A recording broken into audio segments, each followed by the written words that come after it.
Hi, I'm Greg Acciaioli.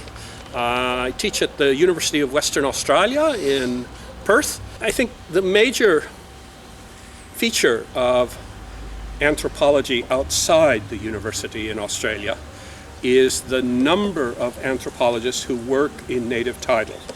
Since the Mabo decision in the 90s in Australia, you've had a lot of claims to get back land from the government, land that made into national parks, pastoralist leases and such. And anthropologists have increasingly worked with Aboriginal corporations, native title tribunals, and for the government in this process. So you do have workshops, some of which are open to the public, and it is mainly focused on the dynamics of native title.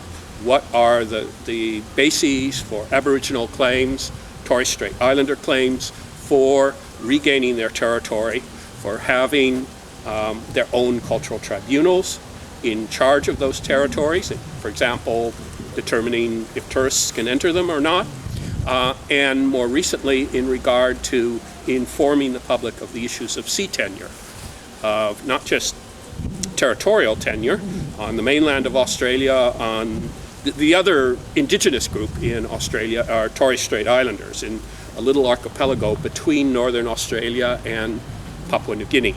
And there have been increasing claims for sea tenure in that area. So allowing Aboriginal people to control access to exclude commercial fishers and such. So you do get workshops in the public that are attempting to communicate to the public what are the bases of these claims, and seeking support for them, of course. In Australia, we ran the pilot survey. We ran a survey for the Australian Anthropological Society. Australia has a very overt, some would say successful, policy of multiculturalism. So all the states have offices of multiculturalism affairs. Sometimes they're linked to immigration, combined in one agency within the state government. Sometimes they're separate. And that's another place in which anthropologists do find employment in terms of advising the government on issues to deal with multiculturalism. I don't think there are enough anthropologists working on refugee issues. We actually have a high percentage intake of refugees compared to other countries, but they got to arrive by plane and have gone through the government certification procedures. And of course, there are biases in those procedures. You will find from certain areas there's a larger number of Christians taken than Muslims, and there are biases in that. You need more anthropologists working on that with the government. But we have an absolutely wretched record with regard to people arriving by boats. There is offshore facilities. They are told they will never be able to set foot on Australia, so they are put into camps, originally in places like Christmas Island, which is an Australian territory, but not part of one of the states, but now moved to places like Nauru and Papua New Guinea, and the conditions there are abysmal. It is a human rights disaster. And we ask people, what are the major challenges for your local region, the nation state, and globally? At the local level, the challenges had to do more with increasing equity in education, how to deal with high levels of addiction to drugs, things like that. Especially the people working in Aboriginal communities alcoholism and such, which were the major threats at the local community level. The nation-state level, Australia's policy toward refugees, boat people, and such was certainly salient across all the other issues of greater equity and multiculturalism and such.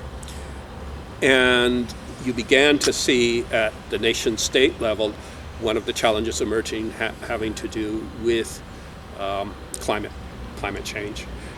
Anthropologists needed to have more input into this in order to design culturally sensitive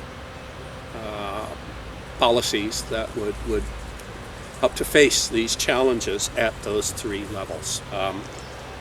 One of the practical challenges anthropologists are going to face, it really didn't come out in our survey, but it certainly is coming out now, is the native title claim process is probably going to end within the decade.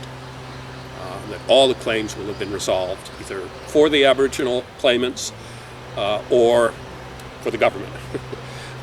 And that's going to mean, in terms of work outside the academy, it is going to a lot of opportunities are going to dry up. Now, some people think anthropologists could just get more absorbed into the Aboriginal corporations as advisors and such, but some Aboriginal groups still see anthropologists as agents of neocolonialism, and they don't want anthropologists anymore.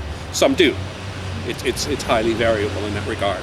So, that major field of work in applied anthropology outside academia, there's going to be major changes within the decade. Anthropology in Australia is fairly inward-looking. We don't send a lot of people out working in, say, international development. Some, but not a lot.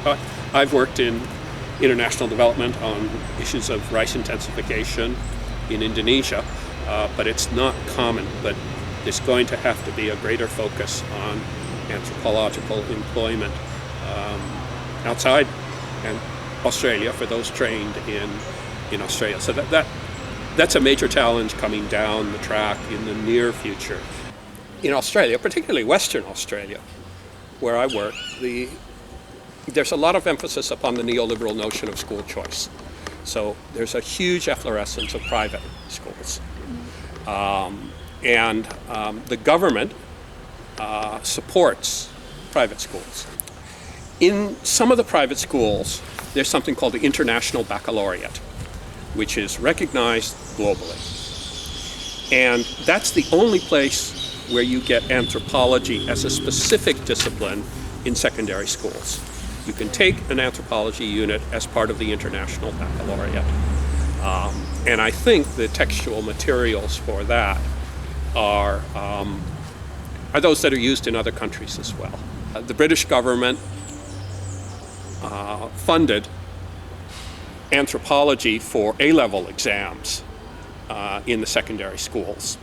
There was a textbook that was written by Joy Hendry and Simon Underdown called Anthropology: A Beginner's Guide, specifically oriented to secondary schools. And that is used in some of these schools for the International Baccalaureate. Not all. Because they're private, it's not a government-imposed curriculum. In the public schools and most of the private schools, like a lot of the Catholic schools and such, the only place in which you will get the sort of content that is anthropological is in a general social sciences curriculum and sometimes in geography. Now, a lot of the content of that is certainly, if I may be imperialist, anthropological rather than just geographical. And so you do get that. And it is primarily oriented to familiarizing students with Aboriginal heritage. I wouldn't say Australia incorporates Indigenous heritage to the same extent as some other countries. I don't know the situation in Brazil, but in, for example, New Zealand, with the Treaty of Waitangi and such, it really is a firmly multicultural curriculum. With the Maori presence, Maori heritage, very much a part of what children learn. Less so in in terms of Aboriginal and Torres Strait Islander heritage, but it's there. The extent to which it's there varies widely across schools. And even in the public schools, although there's a move to make it a more uniform federally imposed and monitored content, it's still, at this point, a lot of the state content. So what you're going to get in Queensland about Aboriginal heritage is not the same as what you're going to get in Western Australia. So it's in the social sciences. It's not billed or badged as anthropology, but it is anthropological content. And I would say that there's an anthropological component in what they learn about multiculturalism, about patterns of immigration. Unlike America with its four-field component, the heritage of anthropology is British in Australia. The Queen is still the titular head of Australia, the Queen of England, the Queen of the UK, I should say. So it's the tradition of British social anthropology.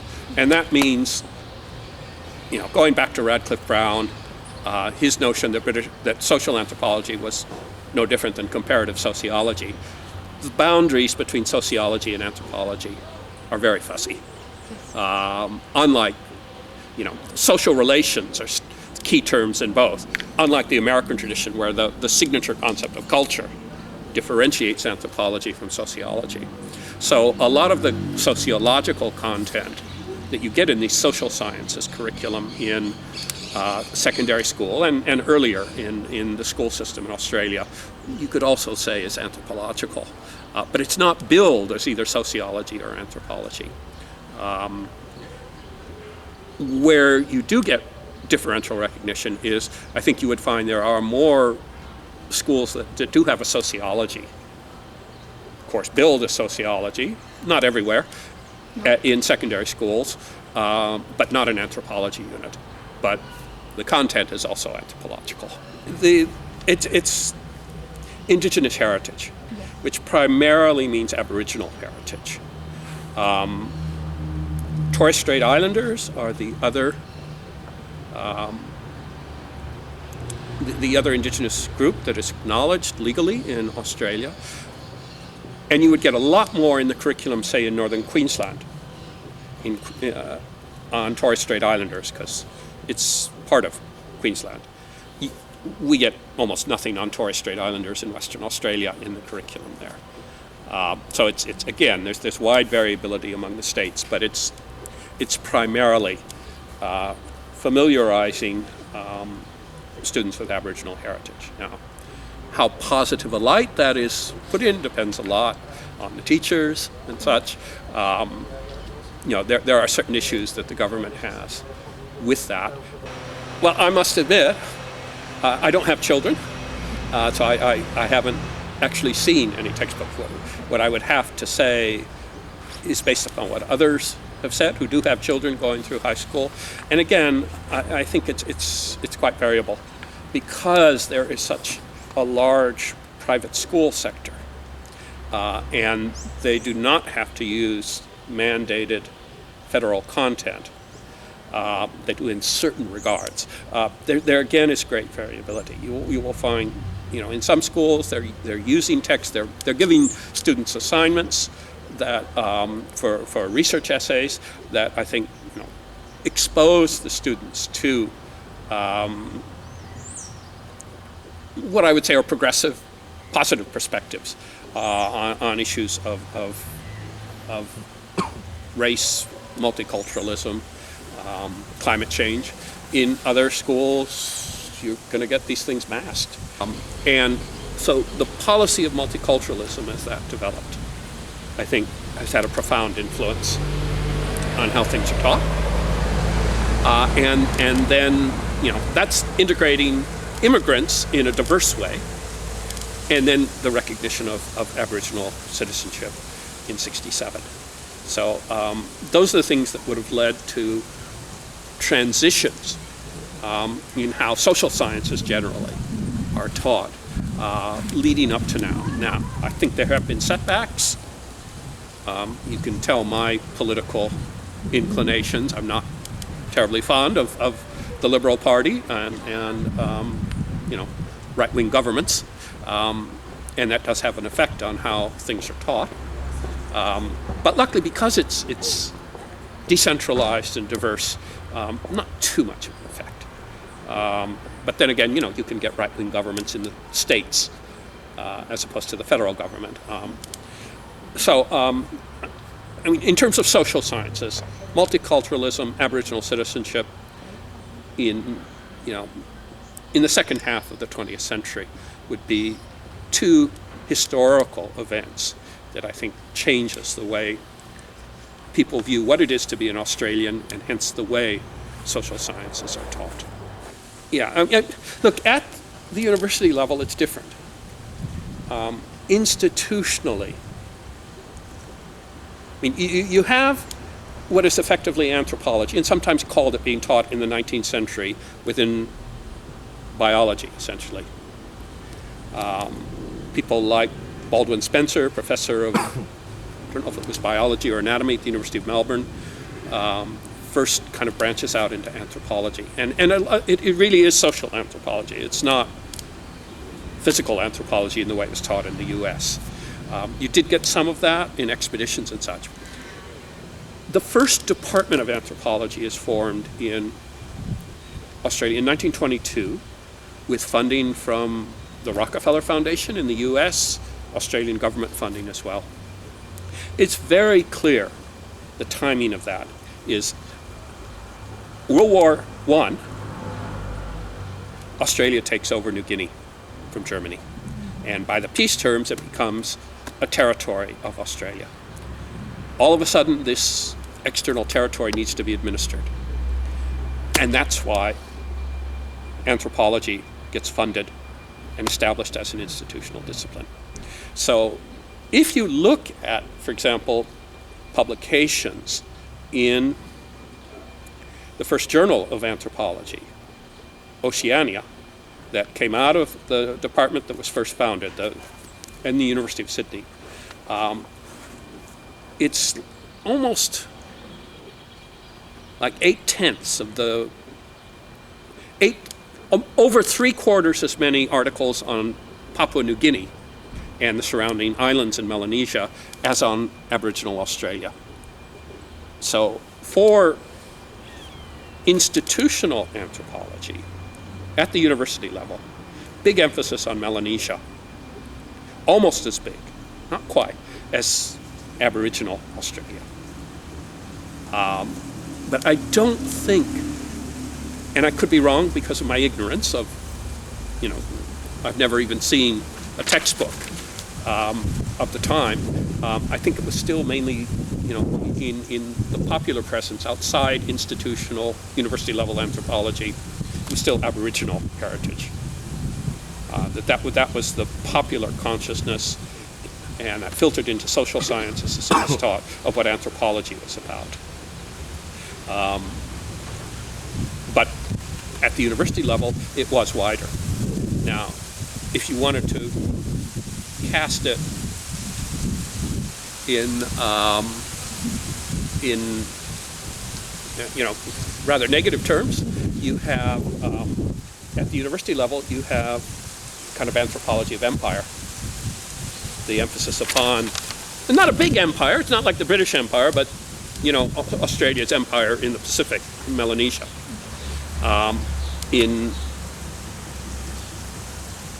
The more popular consciousness is a concentration on what we would call internal colonialism. The other is within Australia, and it is Aboriginal people.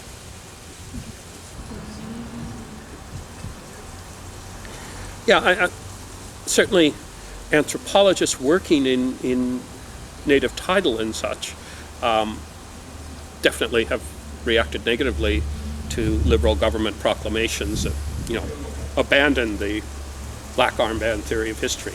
The anthropologists are overwhelmingly, not unanimously, but overwhelmingly more on the left side, that we have to acknowledge that this has been a colonial regime. Aboriginal people have been treated as an other in a process of internal colonialism. To some extent, that The legal basis for the change of that was the granting of citizenship in '67, but things take time. You'll still find racist attitudes and such, especially in the outback, around pastoral leases and such. But anthropologists really came down hard, generally, on John Howard's attacks on the black armband theory of history, and asserted, look, this is the way it was. So that they have been involved in public debate in that. Especially the work, there's a Centre for Native Title Anthropology at the Australian National University in our capital, Canberra, and a series of publications, especially when its head, John Altman, was there, that gave the anthropological riposte to the government stance on how the history of Australia should be conceptualized. There was also John Howard's going to come out sounding very evil in all this, and I suppose I do consider him evil. Kind of down there with George Bush Jr. and Donald Trump. John Howard, when he tried to get elected, twice, created moral panics right before the election. He did it the first time, and he was successful by they had a policy of intercepting boats and with refugees on them and turning them back. And he claimed that one of the boats he intercepted, they were throwing their own children overboard in order that they would have to be rescued by the Australian ship. He was reelected on the basis, largely of his strong stand on that. But subsequently, from the testimony of the Australian ship's captain and such, it never happened. People did fall overboard. There was no instance of children being thrown overboard, but he was reelected by that time. The second time he tried a similar ploy. There was a report that came out that talked about the high levels of alcoholism in remote Aboriginal communities and such was leading to things like child rape. And he sent in the troops. It was called publicly the intervention, and he sent in police and military to take over these communities essentially, and do things like, instead of being paid a stipend from social services, they would get vouchers, and they could only be used for food and such. So the rationale being you can't use it for alcohol and such. Almost an attempt to also separate children from families. That didn't quite come off. But the anthropologists came down very strong against the intervention, for the most part. There were some who said, look, these are real problems, and drastic measures are necessary. So there was a huge debate. I would say probably the majority of anthropologists were against the intervention, and there was a number of publications coming out of that centre at the Australian National University at Canberra and other places. That was a huge public debate. Some things have gotten scaled back, but the effects of the intervention are still there. And some people conceptualize it as, once more, neo-imperialism, neo-colonialism. Some people saying, a public measure for the welfare of children that needs to be, that needed to be done. Anthropologists were primarily in the former, but not exclusively. And I think that the debates about the intervention continue. And luckily, it didn't work for John Howard. He wasn't reelected. A lot of people saw through it because they had seen what happened the first time he got reelected. But that's a huge public debate related to issues of the black armband theory of history and such, in which anthropologists have been publicly engaged. One thing we're doing now in the Australian Anthropological Society as part of what's going to be called Social Sciences Week, to be inaugurated this year in second week of September 2018. I think it's Thursday, September 14th, we've declared as Anthropology Day, and we're going to be holding various public forums in Sydney, Melbourne, Perth, possibly in Brisbane. That one's a little behind. In Perth, where it's mainly being spearheaded because past president of the Australian Anthropological Society and then the current president are both at the University of Western Australia. And we got a small grant, and as part of Anthropology Day, we are designing, with the help of a recent graduate in anthropology, some secondary school materials, which we will be distributing to the secondary schools in the Perth catchment area, metropolitan Perth, and we'll have available also on Anthropology Day. We've sent letters of invitation to all the schools. We are hoping this will catalyze a greater explicit presence of anthropology in the secondary school curriculum. With our small grant, there's not a lot of materials we can design, and we're certainly going to be drawing on the materials that had been produced for anthropology in secondary schools in Britain, when for a couple of years it was allowed as a subject for A-levels. A-levels are the big entrance exams for university. So to have anthropology as a possible topic for A-level exams is a huge difference in public exposure. Unfortunately, after a couple of years, funding cuts meant it was eliminated again in the UK. But we're hoping that we'll be able to promote a greater exposure. The evidence is when they've had Anthropology Day in the UK for several years now, that something over 50% of the high school students who attend take at least one anthropology unit in university when they go back. They don't all become majors, but it does increase a sense of the importance of anthropology for cultivating critical citizenship, for becoming a global citizen, for looking at issues of inequality, adaptation to climate change and such in a global perspective. Let's face it, there aren't that many jobs available that are strictly anthropology. It's declining in terms of student numbers in universities, so there are fewer positions. In the late 90s, we were a combined anthropology and sociology department. We had 13 people, 11 anthropologists, 2 sociologists. Currently, if you exclude our postdoctoral students, we've got 3 anthropologists and 4 sociologists in our department. That's a huge decline from 11 to 3 in the course of 20 years. So there are fewer opportunities. As I've said, native title as a sector is going to dry up. And whether Aboriginal corporations still want to have anthropologists on board is really up in the air. It's their choice.